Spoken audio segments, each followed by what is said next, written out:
La importancia de conocer a Jesús. Bueno, la serie se llama Jesús, ya saben.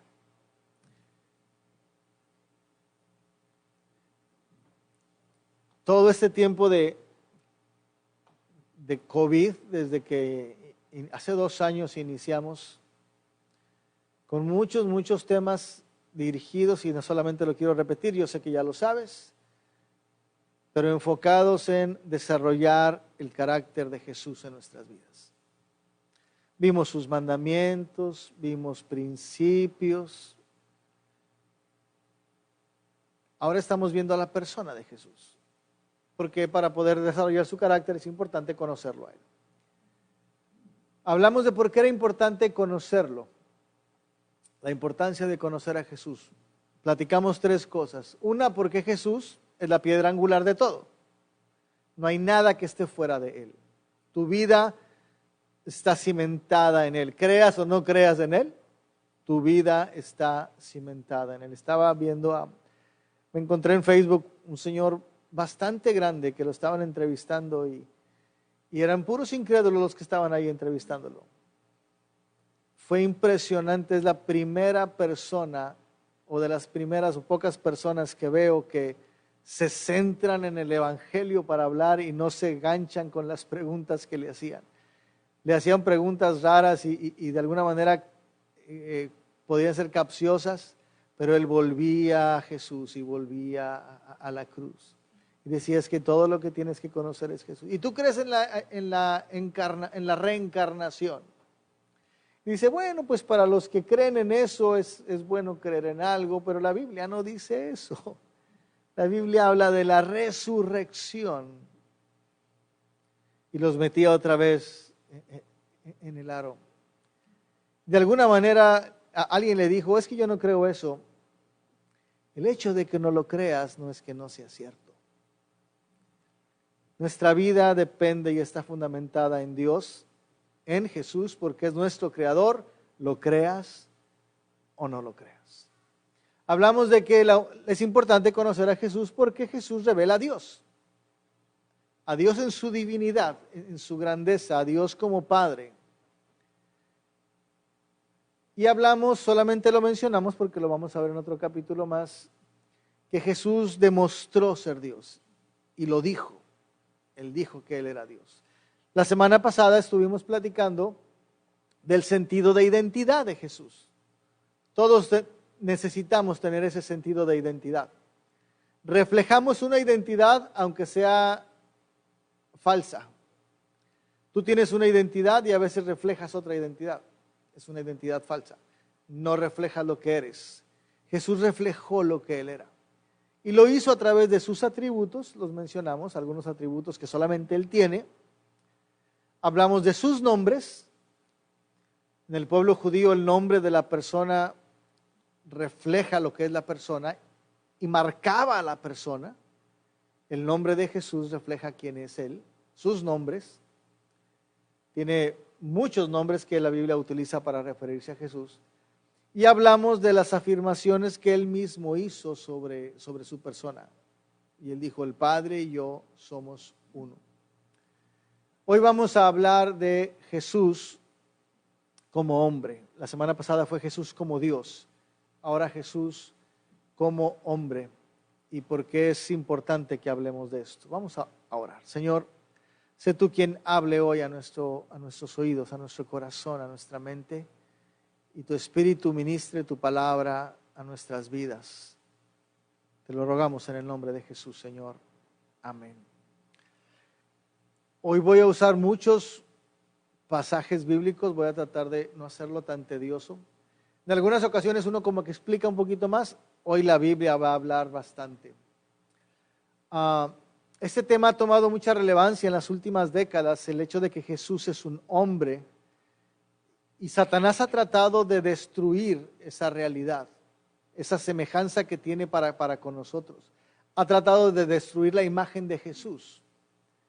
En los últimos años, como nunca antes, ha habido ataques a la persona de Jesús. Algunos dicen que Jesús se casó, lo cual no era el propósito por el cual Él vino.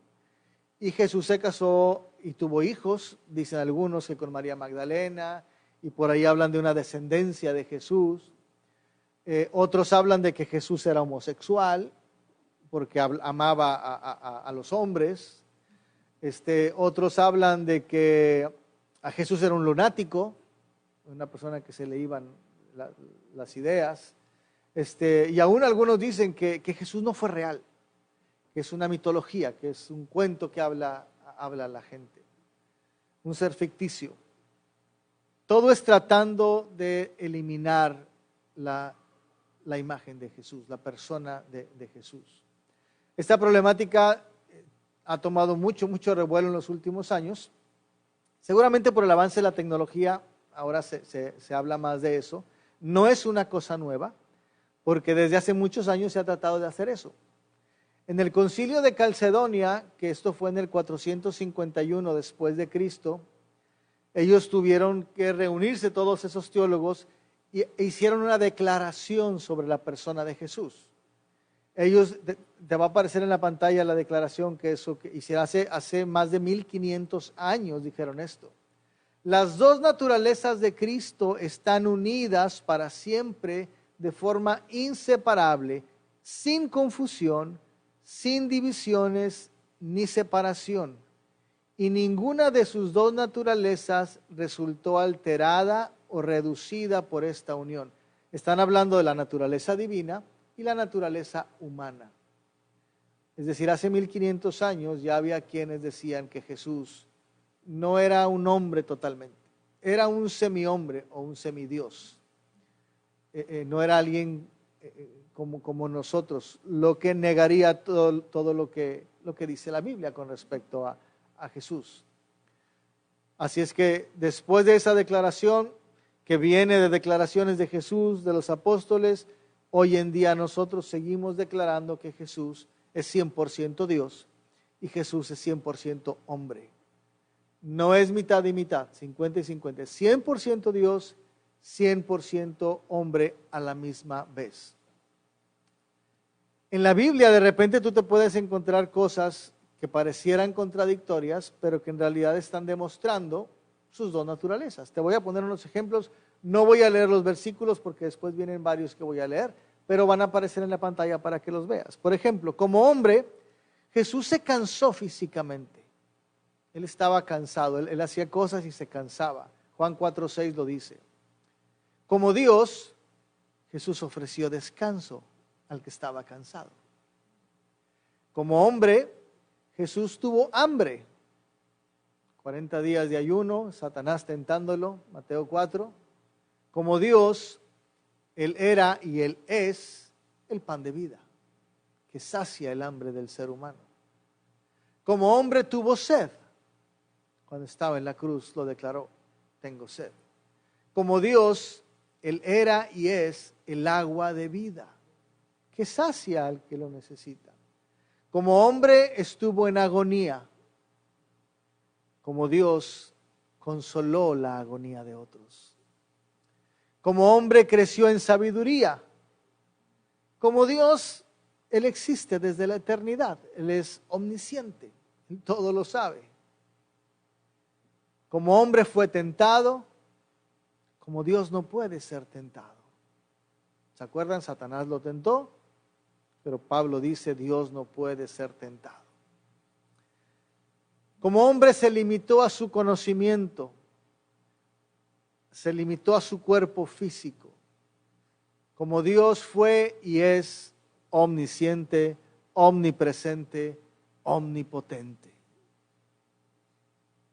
Jesús es el nombre que le fue dado, humanamente hablando, y como lo decía ahorita, significa el que viene a salvar.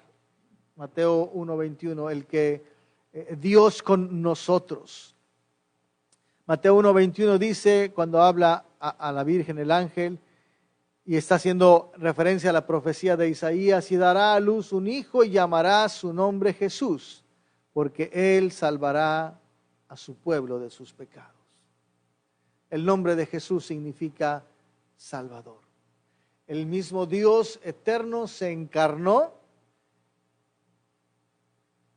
para venir a nacer de una mujer llamada María Esto significa que Dios se hizo hombre como nosotros y que María es la madre de ese hombre, pero no es la madre de Dios. Es la madre del hombre humano llamado Jesús, pero no es la madre de Dios porque Dios existe desde siempre. ¿Me explico la diferencia? No nació engendrado por dos hombres,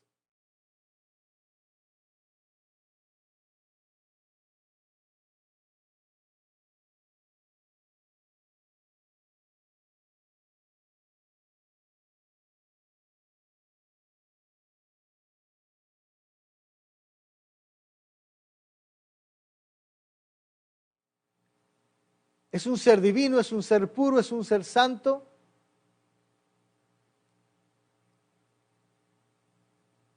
Lucas 1, 46 y 47, esa es una declaración de María. Un Dios que existe desde la eternidad no puede ser engendrado por una persona que fue creada después que Él y que necesita ser salvado. Por eso María declaró: mi alma engrandece al Señor, cuando le dijeron la noticia de que iban a hacer de ella el Salvador, y mi espíritu se regocija en Dios, mi Salvador. Ella también reconoció que necesitaba ser salvada. Eso es lo que marca la diferencia con Jesús. Por eso es que aclaramos que Jesús fue concebido por el Espíritu Santo, puesto en el vientre de María, nació como un hombre para ser 100% hombre y como Dios para ser 100% Dios. No nació, solamente se siguió revelando como Dios. ¿Por qué Jesús tuvo que encarnarse? ¿Por qué Jesús tuvo que tomarse un cuerpo como el nuestro? Para la aplicación del Evangelio en nuestras vidas, eso es necesario. Tenemos que saber por qué. Te voy a dar algunas razones por las cuales esto tuvo que haber sido. Primero, para revelar al Padre. Jesús tuvo que encarnarse para revelar al Padre. Juan 1:18. A Dios nadie le vio jamás.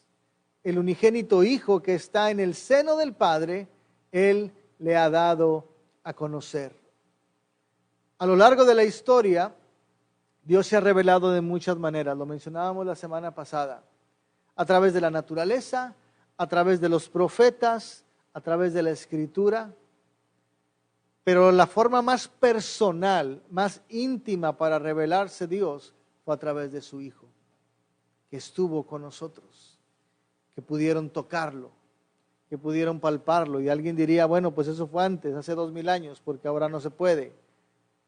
Ahora tenemos algo que ellos no tuvieron en ese tiempo. Tenemos el Espíritu Santo.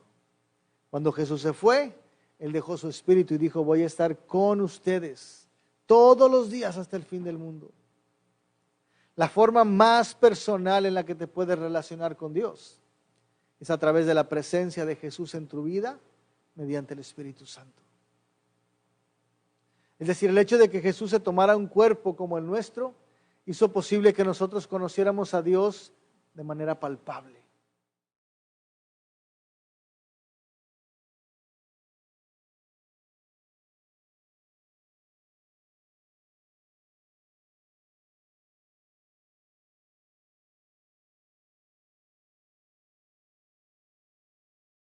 Porque es bueno y nos ama. Esta relación íntima que tenemos con Él es posible por la revelación de Jesús, la revelación que Jesús hace de Dios en nosotros, cómo la hace íntima con nosotros, y podemos acercarnos con libertad delante de Él para decirle: papá, aquí estoy. Papi, te necesito. Papi, gracias por lo que estás haciendo. Y no tenerlo como un Dios distante.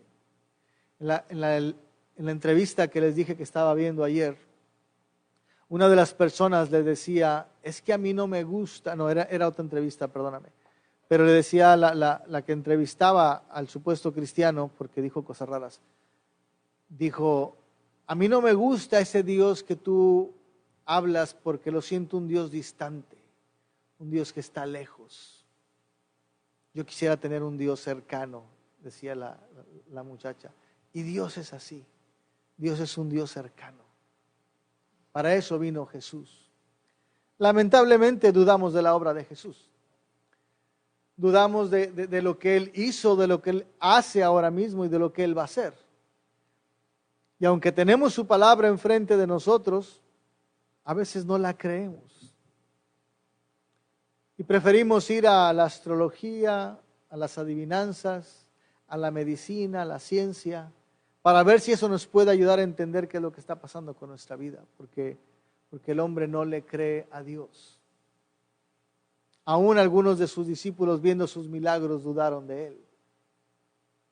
¿Te acuerdas cuando Felipe, después de haber estado un tiempo con Jesús, Juan capítulo 14, se acerca a Jesús y le dice, Señor, muéstranos al Padre y con eso nos basta? Después de toda la relación que tuvo con él, está bien Jesús, mira todo lo que has hecho, pero déjame ver a papá. No me bastas tú. ¿Qué le dijo Jesús? En esta versión que puse dice, Señor, déjanos ver al Padre, es todo lo que necesitamos. Está excluyendo a Jesús totalmente. A ti no te necesito, lo necesito a Él. Lo estaba viendo como un hombre común y corriente. Pudiera ser algo normal, pero no en la persona de Jesús. Por eso es que Jesús le contestó, Felipe, ya hace mucho tiempo que estoy con ustedes y todavía no me conoces. Déjame hacerte una pregunta, ¿hace cuánto conoces a Jesús? Y la pregunta que siempre te hago, ¿estás seguro que lo conoces? Porque a lo mejor nos puede pasar como Felipe. Yo puedo decir, yo hace 20 años conozco a Jesús, hace 30 años conozco a Jesús. ¿Y por qué no se ve reflejado en mi vida? ¿Por qué cuando tengo problemas acudo a otras personas y no a Él?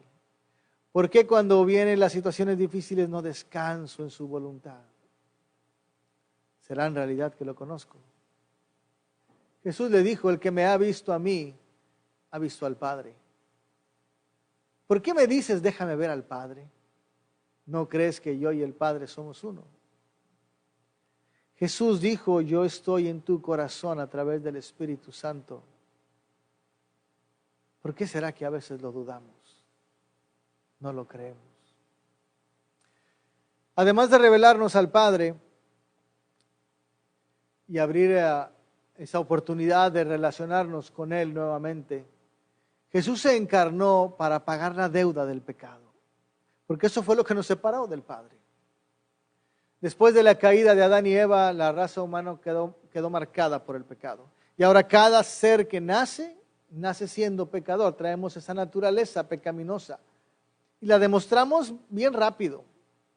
Al año de nacer, antes tal vez ya demuestras el egoísmo, ya demuestras, cuando tienes un juguete, no es mío, y el berrinche, que empezamos a demostrar que somos pecadores.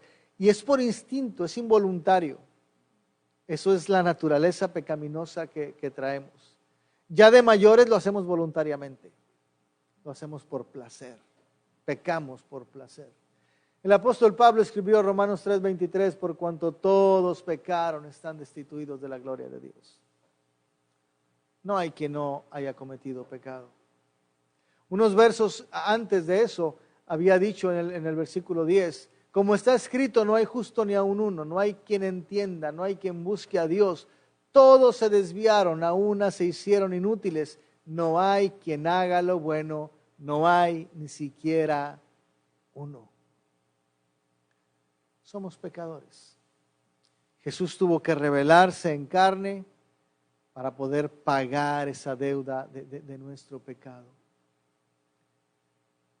En ese capítulo 3 el apóstol no deja ninguna incertidumbre de lo que vino a hacer Jesús, porque sí nos revela que somos totalmente pecadores, pero en el versículo 24 hace una declaración muy hermosa, siendo justificados gratuitamente por su gracia mediante la redención que es en Cristo Jesús. Te voy a leer los dos versículos juntos, el 23 y el 24. Todos pecaron, están destituidos de la gloria de Dios, pero han sido justificados gratuitamente por su gracia mediante la redención que es en Cristo Jesús. Cuando nacemos, nacemos muertos espiritualmente. Es decir, nacemos separados de Dios. Y por esa razón no podemos venir a Dios. Pero como Jesús no fue engendrado como nosotros, Él fue engendrado por el Espíritu Santo, Él pudo vivir una vida perfecta, Él pudo vivir una vida santa y pudo tomar nuestro lugar para representarnos delante de Dios.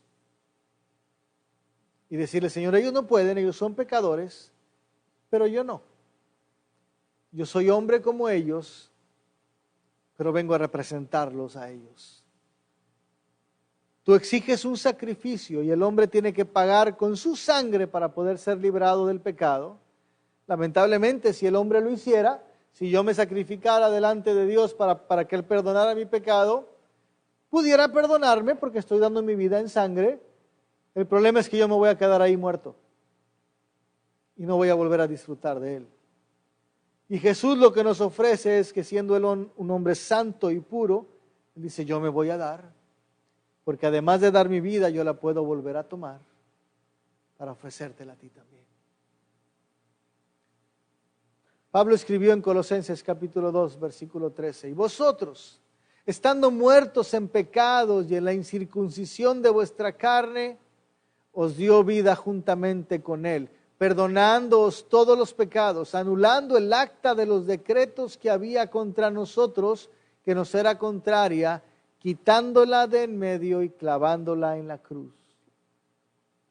Si te lo puedes imaginar de esta manera, en la antigüedad, cuando alguien cometía un pecado, cuando la iglesia condenaba a alguien, lo escribía en un papel y lo ponía en la puerta de su casa. Esta persona está siendo condenada por esto. Por eso es que habla de un acta que nos condena. Es como si Satanás se presenta delante de Dios y le dice, mira Dios, aquí está todo lo que Pablo ha hecho para que lo condenes. Y lo que él está diciendo es que Jesús tomó esa acta y la clavó en la cruz. Dice, eso ya está pagado. Ya no lo molestes más. Eso es lo que está diciendo Él. Ahora tenemos libertad en Él. Jesús se tomó un cuerpo para pagar nuestro pecado, para librarnos de la condenación del pecado. Pero además de pagar nuestra deuda y librarnos de esa condenación, hay algo más que hizo. No nos perdonó y nos dejó, bueno, pues ya están perdonados, ahí se ven. El tercer punto es que Jesús se hizo hombre para reconciliarnos con Dios. No para dejarnos lejos, sino para traernos cerca de Él otra vez, para poder ser adoptados como sus hijos.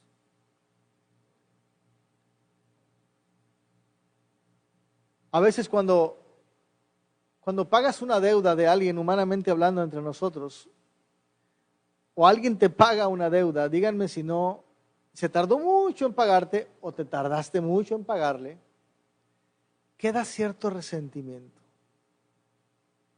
Por fin me pagaste, pero no te vuelvo a prestar. Tengan cuidado con él. O si a ti te tocó, vas y pagas y siempre no puedes ver a la persona a los ojos. Si eres sincero y si eres honorable, si no eres desvergonzado, como para ir a pedirle otra vez. Dices, ¿cómo lo puedo ver a los ojos si le quedé tan mal? Con Dios es diferente. Por su gracia y por la obra de Jesús, ya no hay más resentimiento. Podemos ver a Dios y decirle, Señor, estamos en paz. Nos has dado tu paz.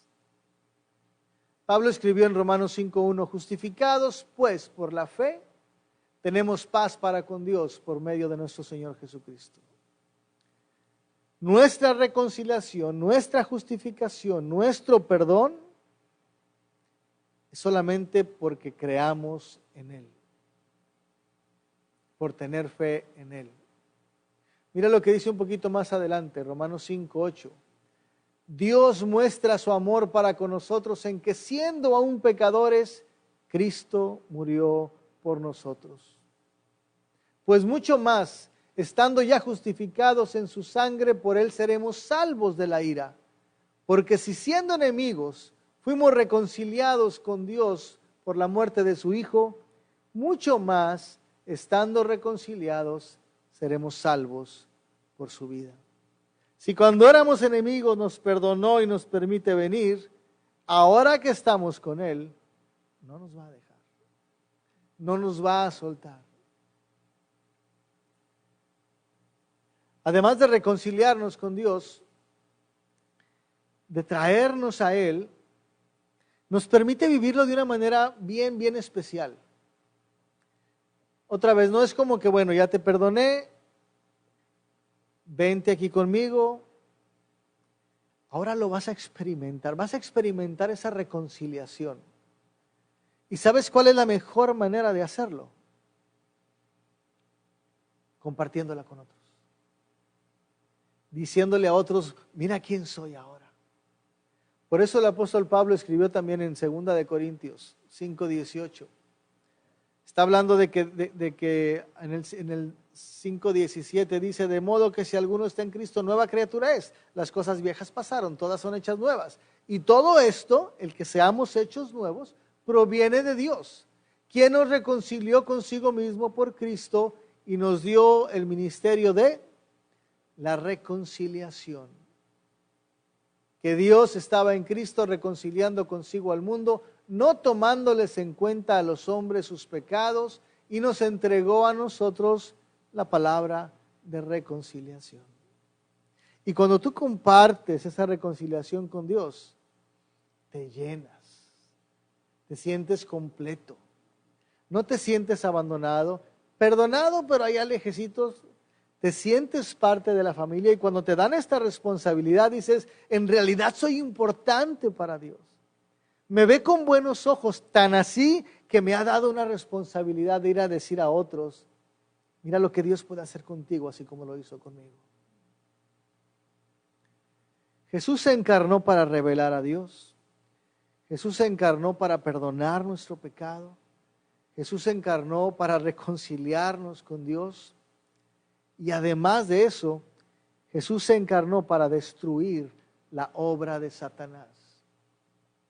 ¿Sabes por qué es importante esto? Porque esto te garantiza que tú ya no debes tener temor de que vas a volver a lo que eras antes. Porque cuando Él pagó tu pecado y te trajo a la familia de Dios, Él ha destruido todo lo que Satanás estaba haciendo contra ti. Y ya no hay nada que pueda hacer contra ti. Juan 5:19, primera de Juan 5:19, sabemos que somos de Dios y el mundo entero está bajo el maligno. Pero hace una diferencia. Sabemos que somos de Dios y el mundo, yo ya no. Ellos están bajo la condenación, bajo la influencia del maligno. Yo ya no. 2 capítulos antes había escrito, en el capítulo 3, versículo 8, el que practica el pecado es del diablo, porque el diablo peca desde el principio.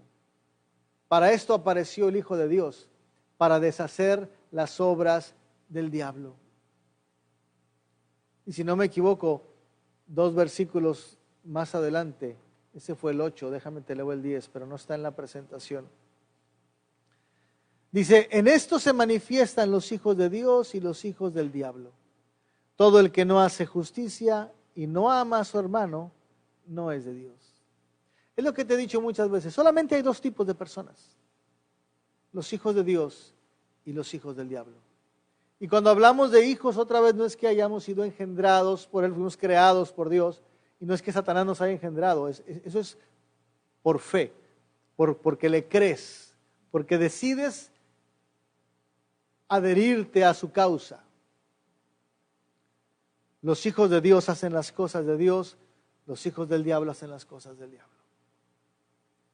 Y leímos todo el que proviene de Dios, el que practica el pecado es del diablo. Por eso mi insistencia en preguntarte, ¿cómo está tu vida? ¿Qué hiciste ayer? ¿Cómo hablaste ayer? ¿Qué pensaste ayer?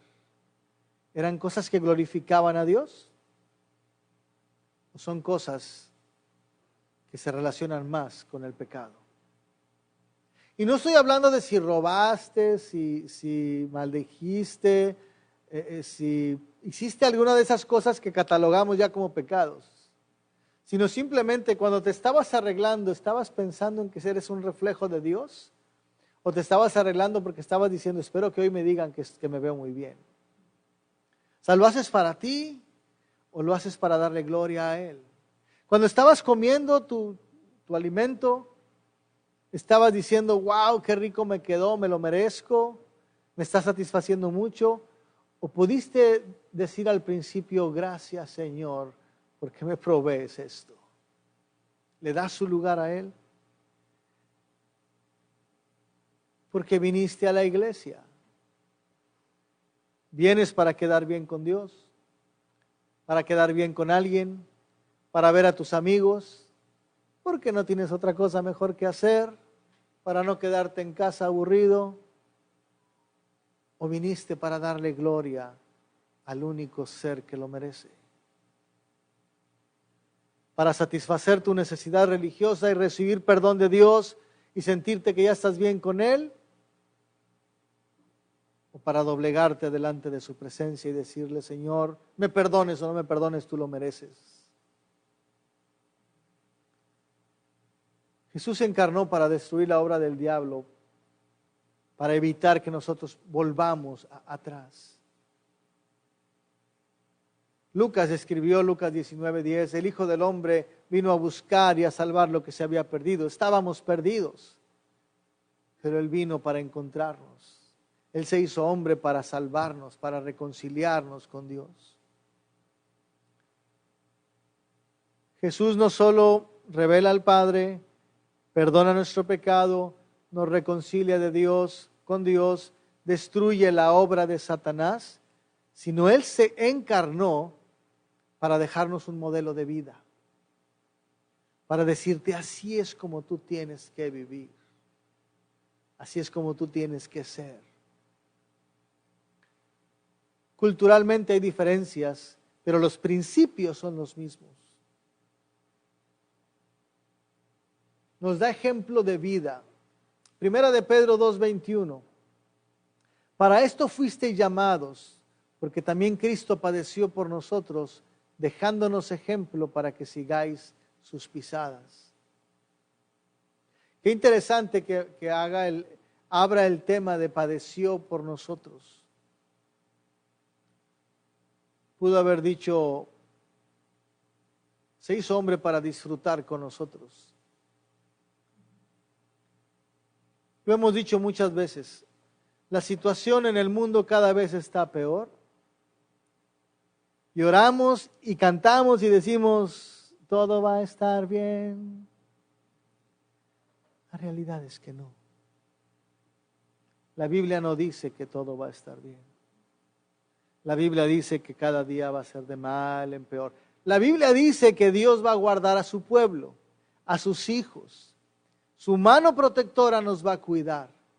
Pero el mundo cada vez está putrefactándose más, destruyéndose. Climatológicamente, naturalmente y por la obra del hombre. Cada vez va a haber más persecución, cada vez va a ser más difícil compartir el Evangelio, cada vez hay más negación para Dios. Puedes decir, mi vida está segura en Él. Nada me va a pasar. Puedes decirlo con confianza. No quiere decir que el día de mañana alguien te mate. Pero aunque pasara eso, tu vida está escondida en Dios. Porque vas a ir a su presencia. ¿Se acuerdan la película que vimos hace una semana? Y con la pistola en la mano, ¿crees en Jesús? Te vas a ir a verlo y a lo mejor le vas a hablar de mí.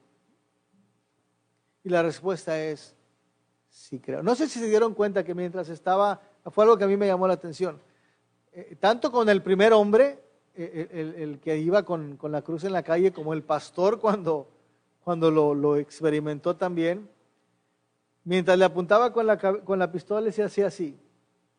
Pero cuando le dijo si crees, fue muy marcado que el pastor voltea a verlo de frente, a ver la pistola de frente y decirle sí creo. Jesús nos vino a dejar un modelo de vida. La situación en el mundo se va a seguir poniendo difícil, pero Él está con nosotros. Él nos va a guardar, Él nos va a utilizar, Él nos va a mantener firmes. Primera de Juan 2:6. El que dice que permanece en Él, debe andar como Él anduvo. En una ocasión, Jesús estuvo así de que lo aventaran por un precipicio. Lo fueron empujando hasta la orilla y estuvo a punto de que lo aventaran, pero en un momento dado, dice, Él pasó en medio de ellos. Es decir, las situaciones difíciles las vamos a enfrentar, pero Él nos dio un ejemplo. Yo las viví, pero te voy a sacar de ellas. Te voy a librar de ellas. Y número 6, además de revelarnos a Dios, pagar nuestro pecado, reconciliarnos con Dios, destruir las obras de la carne, dejarnos un modelo de vida, lo más sublime de la obra de Jesús, que engloba todas estas cosas, es que Él vino para servir como nuestro sumo sacerdote. Desde la antigüedad el trabajo del sacerdote era conectar al pueblo con Dios. Era llevar el mensaje de Dios al pueblo y llevar la ofrenda del pueblo hacia Dios. Hebreos 10:4 dice, porque la sangre de los toros y de los machos cabríos no puede quitar los pecados. Abusaron tanto de eso que Dios les había dado para perdonar sus pecados, que llega un momento en que Dios dice, estoy hastiado de sus sacrificios. Jesús, al encarnarse, toma el lugar de ese sumo sacerdote para ofrecer un sacrificio total, pero ya no como los sumos sacerdotes lo hacían, con un animalito. Él se dio a sí mismo. Hebreos 10:11, ciertamente todo sacerdote está día tras día ministrando y ofreciendo muchas veces los mismos sacrificios que nunca pueden quitar los pecados. Pero Cristo, habiendo ofrecido una vez para siempre un solo sacrificio por los pecados, se ha sentado a la diestra de Dios, porque con una sola ofrenda hizo perfectos para siempre a los santificados. ¿Puedes captar el peso de esas palabras? Te está llamando perfecto y santo por la obra de Jesús. Lo que el hombre no pudo hacer y por generaciones lo han tratado de hacer, Cristo vino para hacerlo una sola vez. Y por esa sola vez tú puedes presentarte delante de Dios perfecto y santo. Si lo crees, deberías demostrarlo con tu vida. Si no lo puedes ver en tu vida, tal vez es porque todavía no lo crees. Y mi trabajo es exhortarnos para poder creerlo. Sí tenemos una lucha, es cierto lo que hemos hablado siempre, pero la fe es la que debe predominar. Soy perfecto y soy santo por la obra de Jesús. Así es que sí puedo vivir la vida que Él quiere que yo viva. Porque Él vino para tomar ese lugar que a mí me correspondía. Lo interesante de la ofrenda, que no mencioné en los versículos, es eso, que la ofrenda fue Él mismo. Al llevar una vida perfecta y santa, Él pudo ser ese Cordero de Dios. Te voy a leer 2 pasajes más para terminar. Hebreos 2:14. Así que por cuanto los hijos participaron de carne y sangre, Él también participó de lo mismo, se hizo un cuerpo. para destruir por medio de la muerte al que tenía al imperio de la muerte, esto es, al diablo, y librar a todos los que por el temor de la muerte estaban durante toda la vida sujetos a servidumbre, por lo cual debía ser en todo semejante a sus hermanos, para venir a ser misericordioso y fiel sumo sacerdote en lo que a Dios se refiere, para expiar los pecados del pueblo. Esta es la importancia por la cual Jesús tenía que ser un hombre, 100% hombre, para poder ser semejante a nosotros. Hebreos 9:11, y con eso termino. Está hablando de los testamentos, dice: estando ya presente Cristo, sumo sacerdote de los bienes venideros, por el más amplio y más perfecto tabernáculo no hecho de manos, es decir, no de esta creación, y no por sangre de machos cabríos ni de becerros, sino por su propia sangre, entró una vez para siempre en el lugar santísimo, habiendo obtenido eterna redención. Porque si la sangre de los toros y de los machos cabríos y las cenizas de la becerra rociadas a los inmundos santifican para la purificación de la carne, cuánto más la sangre de Cristo, el cual mediante el Espíritu eterno se ofreció a sí mismo sin mancha a Dios, limpiará vuestras conciencias de obras muertas para que sirváis al Dios vivo. Así que por eso es mediador de un nuevo pacto, para que interviniendo muerte para la remisión de las transgresiones que había bajo el primer pacto, los llamados reciban la promesa de la herencia eterna. Jesús se encarnó para revelarnos a Dios, perdonar el pecado, reconciliarnos con Dios, destruir la obra de Satanás, darnos un ejemplo a seguir, fungir como nuestro sumo sacerdote, para que hoy tú y yo estemos seguros de que un día vamos a estar delante de la presencia de Dios. Físicamente, ahorita lo estamos espiritualmente, pero física y espiritualmente vamos a estar delante de Él. Eso es Jesús. Jesús es Dios, Jesús es un hombre como tú y como yo, aunque al mismo tiempo muy diferente. ¿Lo puedes creer? ¿Lo puedes vivir? Hoy vamos a celebrar la comunión. ¿Qué mejor día que va de acuerdo con lo que hoy hemos hablado para decirle: Jesús, porque creo en ti, hoy recuerdo que tú partiste tu cuerpo y derramaste tu sangre para perdonar mis pecados? Vamos a orar.